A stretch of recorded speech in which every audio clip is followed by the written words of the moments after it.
반갑습니다. 오늘 함께 기도하면서 예배하겠습니다. 하나님 감사합니다. 오늘도 새 힘을 주시고 하루를 살아갈 수 있는 능력과 또 지혜를 말씀을 통해 허락해 주옵소서. 예수님의 이름으로 기도합니다. 아멘. 오늘도 자막이 없이 좀 진행되는 점을 양해해 주시기 바랍니다. 오늘 찬송가 151장 만왕의 왕 내 주께서 우리 찬양하면서 오늘 예배 시작하겠습니다. 151장입니다. 만왕의 왕 내 주께서 왜 고초 당했나. 이 벌레 같은 날 위해 그 보혈을 였네. 십자가 내가 처음 볼 때에 나의 맘에 큰 고통 사라져.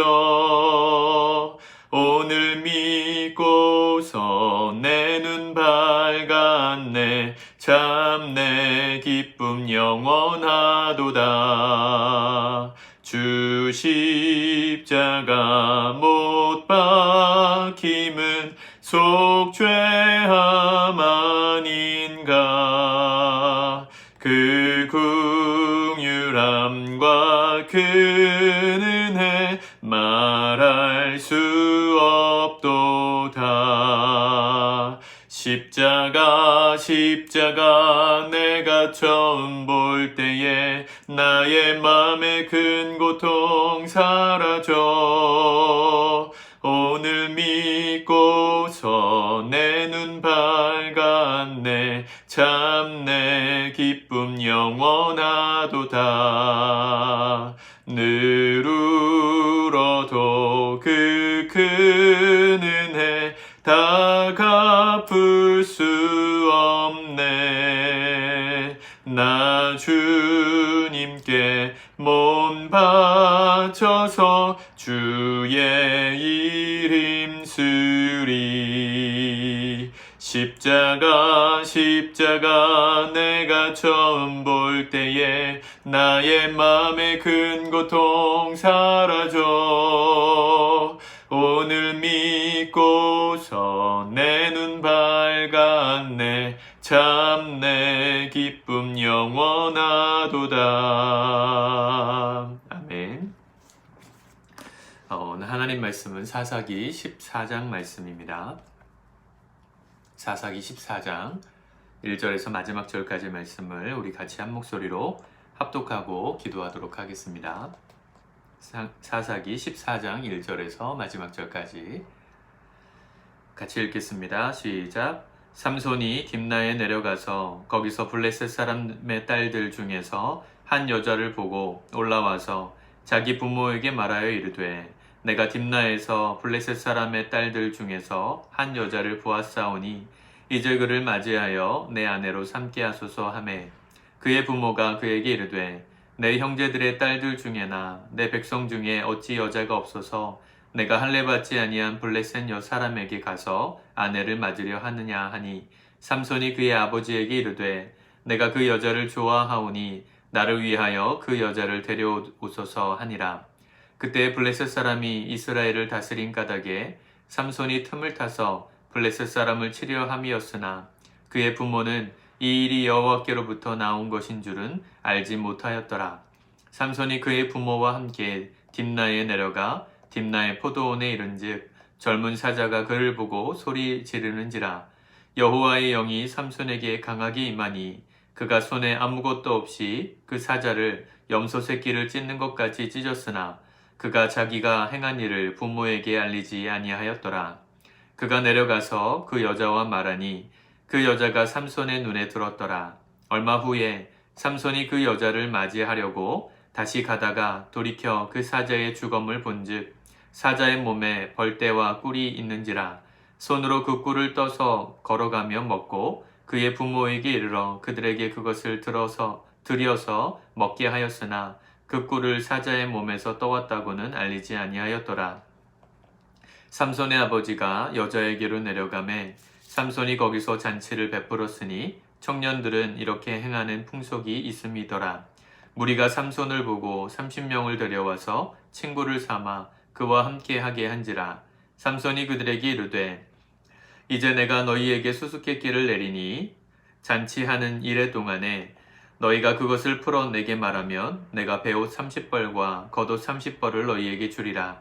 그러나 그것을 능히 내게 말하지 못하면 너희가 내게 베옷 30벌과 겉옷 30벌을 줄지니라 하니 그들이 이르되 내가 수수께끼를 내면 우리가 그것을 들으리라 하매 삼손이 그들에게 이르되 먹는 자에게서 먹는 것이 나오고 강한 자에게서 단 것이 나왔느니라 하니라. 그들이 사흘이 되도록 수수께끼를 풀지 못하였더라. 일곱째 날에 이르러 그들이 삼손의 아내에게 이르되 너는 내 남편을 꾀어 그 수수께끼를 우리에게 알려달라 하라. 그렇지 아니하면 너와 내 아버지의 집을 불사르리라. 너희가 우리의 소유를 빼앗고자 하여 우리를 청한 것이 아니냐. 그렇지 아니하냐 하니 삼손의 아내가 그의 앞에서 울며 이르되 당신이 나를 미워할 뿐이요 사랑하지 아니하는도다. 우리 민족에게 수수께끼를 말하고 그 뜻을 내게 알려주지 아니하도다 하는지라. 삼손이 그에게 이르되 보라 내가 그것을 나의 부모에게도 알려주지 아니하였거든. 어찌 그대에게 알게 하리오 하였으나 7일 동안 그들이 잔치할 때에 그의 아내가 그의 앞에서 울며 그에게 강요하므로 일곱째 날에는 그가 그의 아내에게 수수께끼를 알려주매 그의 아내가 그것을 자기 백성들에게 알려주었더라.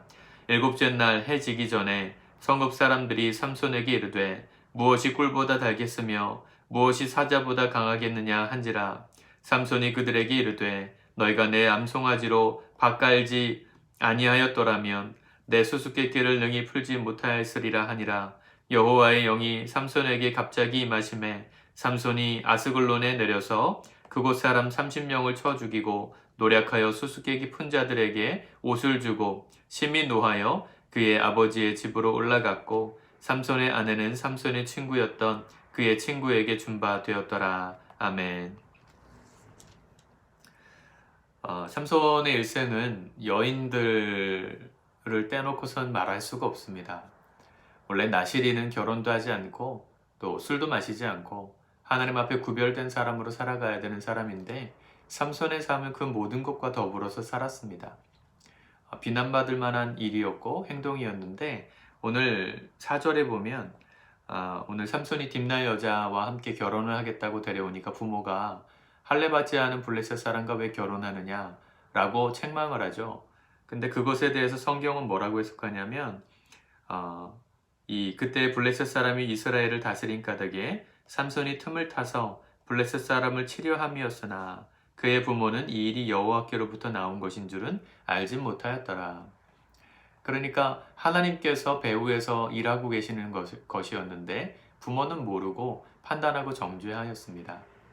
마치 예수님께서 이 땅에 오셨을 때 유대인 중에 유대인이었고 탁월한 랍비의 교육을 받았던 예수, 그는 틀림없이 바리새인들처럼 살았을 거라고 생각했지만 예수님이 공생애를 시작하면서부터 했던 행동은 바리새인들이 다 하지 않았던 금하던 행동들만 했습니다.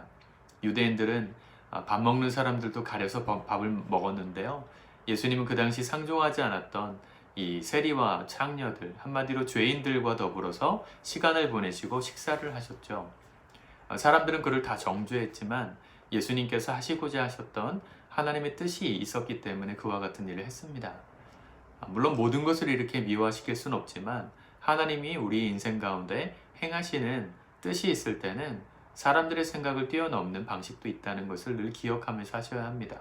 그래서 우리가 눈앞에 보여지는 모든 현상들을 너무 쉽게 판단하면 안 됩니다. 지금 정치, 경제, 우리나라 사회가 돌아가는 어떤 기독교인들에 대한 평가, 그들의 행동, 우리가 물론 우리의 눈에 보이는 대로 판단할 수 있고 상식적인 수준에서 당연히 분별해야 되겠지만 그 이면에 하나님이 하시는 일들도 더 있다. 항상 그렇게 열어놓고 생각해야 합니다. 그래서 우리 입술을 항상 조심하셔야 돼요. 너무 보수적으로 말하시는 분들이 다 잘못했다. 이것도 틀렸고요. 진보적으로 너무 다 모두를 품어야지. 동성애자, 사회적 약자 다 한 가지씩 다 이렇게 품어야 된다. 말하는 진보주의자들의 말도 다 맞다. 이렇게 말하면 안 됩니다. 언제나 하나님의 뜻은 더 있다. 우리가 생각 못하는 지경이 더 있다. 내 입장이 있더라도 언제나 한 걸음, 한 발 멈추고 더 듣고 더 신중하게 말하고 더 신중하게 기도해야 되는 자세가 필요하다는 것을 깨닫습니다. 이 삼손과 딥나 여자 여인과의 이 이야기를 그리는 또 한 가지 이유는 사실은 블레셋 사람들의 악행을 드러내기 위함이었습니다. 이 삼손이 만났던 모든 여인들이 삼손이 이용해가지고 삼손을 공경에 빠뜨리거든요. 근데 그들은 다 블레셋 사람들이었고 블레셋 사람들의 특징들을 보여주는 것이었습니다. 블레셋 사람들은 지금의 팔레스타인 사람들이죠. 원래 가나안 지역, 지금의 이스라엘 지역에 살고 있었던 원주민들인데요. 그들을 왜 하나님이 심판하셨는가? 볼 수 있는 장면인 것이죠. 삼손과 결혼까지 약속한 이 딥나 여인이 결혼하게 된 이 딥나 여인이 자신의 동족들에게 이 수수께끼를 내서 못 맞추고 있었던 동족들에게 삼손을 꿰어가지고 답을 알려주잖아요. 거짓말이 난무하고 또 내 이익을 위해서 책략을 쓰는 그들의 민족성을 드러내기 위해서 이 글이 쓰여졌다고 보입니다. 단순히 그들에 대한 평가를 담고 있는 말씀이라기보단 왜 하나님이 삼손을 통해서 그들을 심판하실 수밖에 없었는가 드러내신 장면이라고 보입니다. 여러분, 성경의 이야기는 언제나 이렇게 우리의 생각을 더 보여주는 장면들이 있다는 것을 생각하시면서 읽으시면 좋겠습니다. 우리의 짧은 지혜로 하나님의 역사를 써가시는 하나님의 그 섭리를 다 이해할 수 없을 때가 많습니다. 왜 우리가 이렇게 고난당해야 하는가? 왜 내 삶에 이렇게 어려운 일들이 생겼는가? 또 왜 코로나는 이렇게 창궐하는데 하나님 뭐하고 계시는가? 여러 가지 우리가 알 수 없는 영역들에 대해서 겸손히 하나님의 영역들을 인정하는 연습들, 말씀을 통해서도 오늘 그런 것들을 깨닫게 되죠. 눈에 보이는 대로 다 판단하지 말고 하나님의 뜻은 더 있다. 언제나 더 있을 수 있다. 지금 내 삶에 벌어지고 있는 상황들 가지고 다 판단하지 마시고 이 이면에 하나님이 행하시는 일이 있다면 그 하나님의 뜻이 온전히 이루어질 수 있도록 우리가 준비해야 되는 것은 무엇인가? 눈을 열고 보아야 합니다. 무턱대고 코로나 종식, 그게 우리의 목표가 될 수는 없습니다. 왜 이런 상황들을 주셨는지에 대해서 하나님의 뜻을 구하고 우리에게 원하시는 하나님의 액션들을 찾고 지금 내가 이 상황 가운데 하나님 앞에 어떻게 바르게 살아야 할지, 과거에 아무렇지도 않게 내가 쓰고 살아가던 내 시간과 나의 어떤 재물과 내 모든 생활 패턴들을 지금 이 순간을 통해서 어떻게 바꿔가야 될지, 하나님의 뜻은 어디 있는지를 물으면서 우리가 훈련되고 연단될 때 이 상황의 의미가 있어지는 것이죠. 저는 여러분들에게 도전합니다. 기도 제목 내실 때 너무 코로나 상황 빨리 끝나서 편하게 살게 해주세요. 이런 기도 하지 않으셨으면 좋겠습니다. 하나님의 뜻은 더 있어요. 언제나.